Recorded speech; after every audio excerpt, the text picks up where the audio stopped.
شاہ نقشبند سیدی سرکار شیخ مجدد الفسانی رضی اللہ تعالیٰ شیخ احمد سرہندی، یہ وہ ذات ہے جس نے توحید پر وہ کام کیا ہے ہندوستان کی سرزمین پر۔ آج لوگ یہ کہتے ہیں کہ سنی توحید کے خلاف کام کر رہے ہیں، شرک کر رہے ہیں، کہ وہ یا غوث المدد کی بات کرتے ہیں، غوث پاک کو مدد کے لیے پکارتے ہیں۔ نادانو، جس نے اکبر کے دین الہی کو خاک چٹا دیا، اس مجدد الفسانی کا عقیدہ سنو۔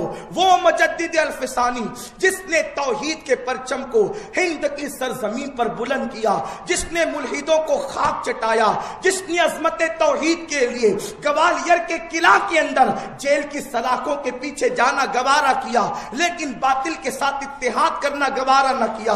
وہ مجدد الفسانی کا عقیدہ کیا ہے؟ سنو، اس میدان کے اندر سنی تنہا نہیں ہے، ہمارا وہی عقیدہ ہے جو عقیدہ مجدد الفسانی کا تھا۔ مجدد الفسانی رحمت اللہ تعالی علیہ کے بچے ایک مولوی صاحب کے پاس مدرسہ پڑھتے تھے، ایک مولوی صاحب کے پاس علم حاصل کرتے تھے۔ مولوی صاحب حضرت مجدد الفسانی رضی اللہ تعالیٰ عنہ سے ملنے کے لیے آتے ہیں۔ جب ملاقات کے لیے آئے تو اس وقت حضرت مجدد الفسانی رحمت اللہ تعالیٰ علیہ نے مولوی صاحب کی طرف کوئی توجہ نہیں کی، ان کو کوئی رسپیکٹ نہیں دیا، ان کو کوئی عزت نہیں دی۔ مولوی صاحب تھوڑی دیر رک کر کے چلے گئے۔ جب چلے گئے تو اس وقت تو بچوں نے کہا، ابا جان ہمارے استاد آپ سے ملنے کے لیے آئے تھے، آپ نے کوئی توجہ نہیں کی، آپ نے ان کو کوئی عزت نہیں دی، آپ نے ان کو کوئی جو ہے وہ اہمیت نہیں دی۔ حضرت مجدد الفسانی شیخ احمد سرہندی فرماتے ہیں، میرے بیٹو میں اس کو کیسے عزت دیتا؟ اس کی پیشانی پر لکھا تھا کہ یہ جہنمی ہے، میں نے اس کی پیشانی پر اس کی تقدیر کو پڑھ لیا ہے، اس کی تقدیر کو میں نے پڑھا۔ ارے ایک جنتی سرہندی جو ہے وہ کسی جہنمی کو عزت اور وقار کیسے دے سکتا ہے؟ اس کی پیشانی پر جہنمی لکھا تھا، اس لیے میں نے اس کو کوئی عزت نہیں دیا۔ بچے قدم پکڑ لیتے ہیں، ابا جان اگر ہمارا استاد جہنم میں جائے گا تو آپ جیسے باپ کا فائدہ کس کو ملے گا؟ آپ کچھ کیجئے تاکہ ہمارے استاد کی تقدیر بدل جائے۔ اللہ اکبر! حضرت مجدد الفسانی فرماتے ہیں، پیشانی پہ تقدیر پڑھنا تو الفسانی کا کام ہے، تقدیر بدل نہیں سکتا۔ یہ قدرت اللہ نے ولیوں میں سرکار غوث پاک کو عطا فرمائی۔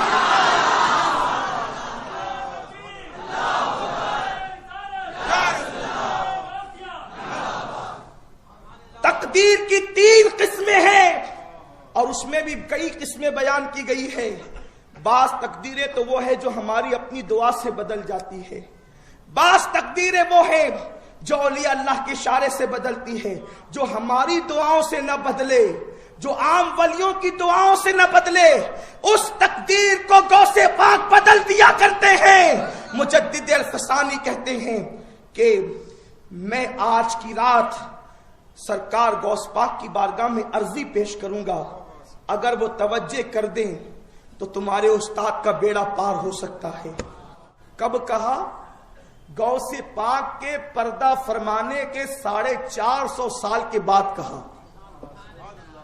غوث پاک نے پردہ فرمایا 561 ہجری میں، اور مجدد الفسانی رحمت اللہ علیہ کا زمانہ جو ہے وہ 11ویں صدی ہے۔ آپ غور فرمائیں، وہ اپنی صدی میں کہہ رہے ہیں اور کہ میں غوث پاک کی بارگاہ میں عرضی پیش کروں گا، عرضی پیش کروں گا۔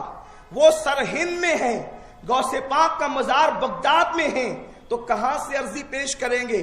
تو پتا چلا ہند میں رہ کر غوث پاک کو مدد کے لیے پکارنا یہ کسی مولوی کا طریقہ یا بدعت نہیں ہے، یہ مجدد الفسانی جیسے ولی کی سنت ہے۔ کہتے صبح ہو گئی، پتہ نہیں کیا ہوا، صبح کو پھر مولوی صاحب آئے۔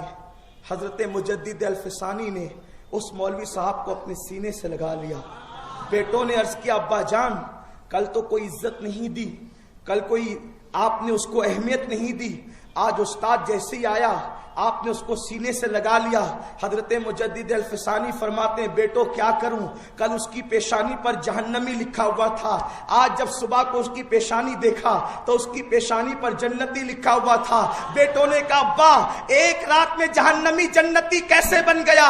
تو حضرت مجدد صاحب فرماتے ہیں رات کو بغداد کے تاجدار کی بارگاہ میں نے عرضی کی تھی کہ میرے بیٹوں کے استاد کی تقدیر بدل دے، پوری رات کے اندر میرے گوشت نے جہنمی کو جنتی بنا دیا۔ اسی لیے اعلیٰ حضرت کہتے ہیں میری تقدیر بری ہو تو بھلی کر دے کے ہے، میری تقدیر بری ہو تو بھلی کر دے کے ہے، محو اس بات کے دفتر پہ کروڑا تیرا۔